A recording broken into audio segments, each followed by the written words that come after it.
Antifa. This is what we think of Nazis in America. These are terrorists right here.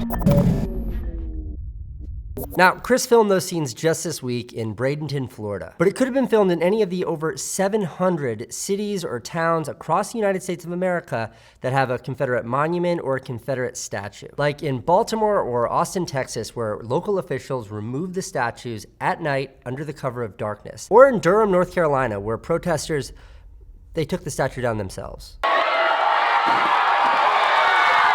And in that case, multiple people were arrested and some were charged with felonies. And then, of course, what took place in Charlottesville. Since Charlottesville. The violence in Charlottesville. Tragedy in Charlottesville. And that's where we are right now. It's on TV, it's on the cover of magazines, it's in newspapers, it's all over Twitter, it's everywhere. But where did it begin? Where did these statues come from?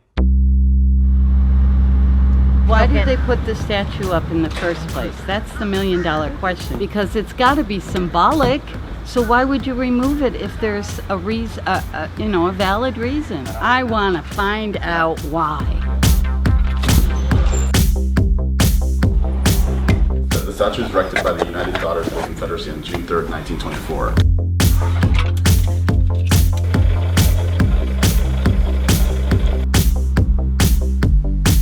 Oh, here we go. Base for the monument to Confederacy is ready for shaft. This article actually has some of the remarks that the speakers at the unveiling of the monument said, and one of the speakers said, "To the slaves of the war days, the speaker paid tribute for the faithfulness of these black retainers who worked in the field to support the women and the children in the home, and the soldiers in the field, even though those soldiers were fighting to keep them in slavery." It's a pretty crazy thing to read. The coverage is so unambiguously positive. I mean, what would we call this now? Propaganda. I think we would just call that propaganda. That's historian Stephanie McCurry. She's a professor at Columbia and an expert on the Confederacy. She actually wrote the book on the Confederacy. The United Daughters of the Confederacy are a really interesting part of the whole story. The United Daughters of the Confederacy raised the money for the monument and whose enterprise carried the entire effort through to a most successful conclusion. Their role is to honor the Confederate dead, and they're raising money to put up these monuments. All of this would be a lot easier to explain away if it didn't also come at the same moment as a wave of lynching and a wave of disfranchisement.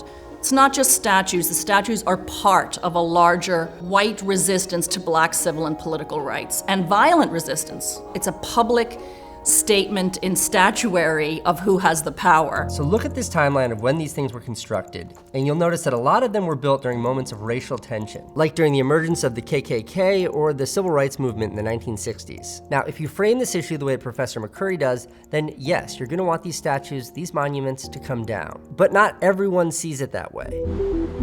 We're here in downtown Bradenton, Florida, outside of the Manatee County Courthouse. This is the Confederate monument right here, and it's actually been boarded up with plywood. Oh, what's this guy saying?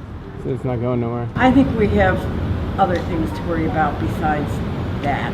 Slavery's been out for forever.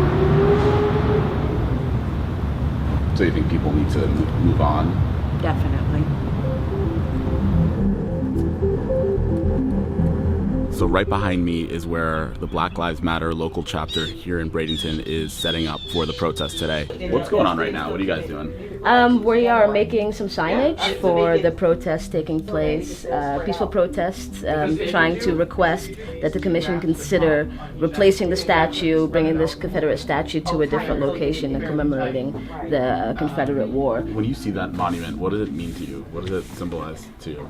The courthouse is supposed to be a place of justice, equal treatment. Walking by that statue and looking at it, knowing that there are still issues in there that are affecting black people disproportionately, that's symbolic of the entire situation.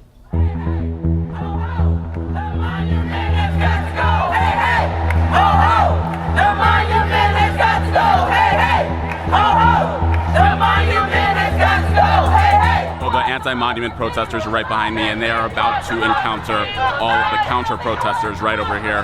Well, so do you know why we're here today? Because you want to tear down history, because you don't like the fact of what it represents. My point is, I don't like things all over town. I don't like Arby's. I don't pull over and try to knock down Arby's. We standing up for what's right and what's for what we believe in. Okay, well, that's exactly what we're doing. Well, that's coming down, baby, whether you like it or It's not. coming down. Why do you think they have it in plywood? To prevent criminals from trying to do so. Come down, 'cause you know Okay, why? well, guess what? You're never going to bring down history. You're a Nazi?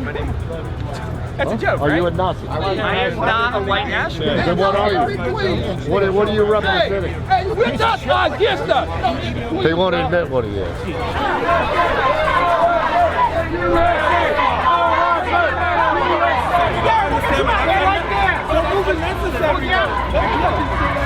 No, you pushed me.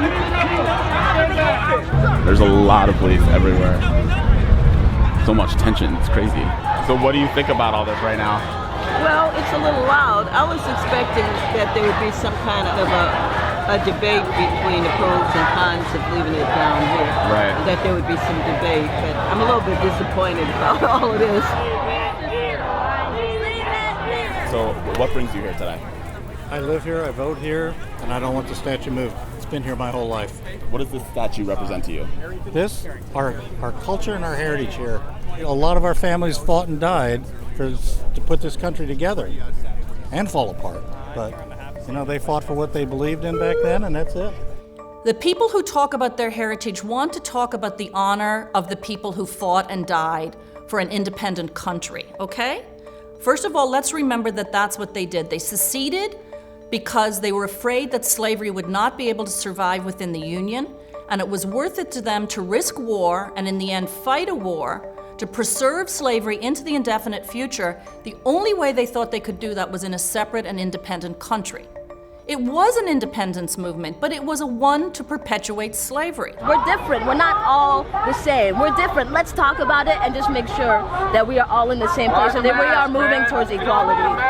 Taking down the monument would be a great first step. Tell me what democracy looks like! This is what democracy looks like! Tell me what democracy looks like! This is what democracy looks like! Who knows what's going to happen with this monument? This one monument right here has caused all of this drama today, and it's been very tense walking around, hearing lots of different comments and lots of people on multiple sides of this one issue. And this scene is going to happen all over the country in many different cities that are dealing with the issue of what to do with these Confederate monuments. Of those more than 700 Confederate statues and monuments across this country, it seems like every day there's a new discussion about whether one should come down or shouldn't come down, and the debate continues. Even in Florida, 24 hours after we left, the next day, the county commissioner's office decided to remove the statue from in front of the courthouse. They don't know where they're gonna put it or how that situation might end. This is a very strange thing about this country, and I think we have to have a more honest accounting with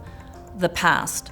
And in that sense, I welcome this conversation, but the conversation has to be not just about Confederate statues, but about the Confederacy, about secession, but most of all about slavery and its legacy in the United States.